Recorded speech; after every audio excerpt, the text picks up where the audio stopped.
প্রধানমন্ত্রী তারেক রহমান বলেছেন, সশস্ত্র বাহিনী কোনো ব্যক্তি, দল বা পরিবারের সম্পদ নয়, এটি রাষ্ট্রের স্বাধীনতা ও সার্বভৌমত্ব রক্ষার জন্য গঠিত একটি জাতীয় প্রতিষ্ঠান।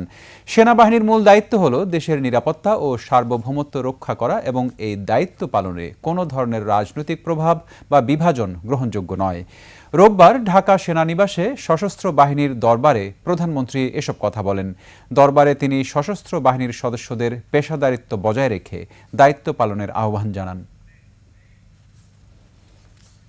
সশস্ত্র বাহিনীর অফিসার্স এবং সৈনিকবৃন্দ, আপনারা অবশ্যই অবগত আছেন, সশস্ত্র বাহিনীকে মডার্নাইজ করার জন্য ফোর্সেস গোলের প্রাথমিক ধারণা ও কাজ 2003 সালের থেকে বেগম খালেদা জিয়ার সময় থেকেই শুরু হয়েছিল।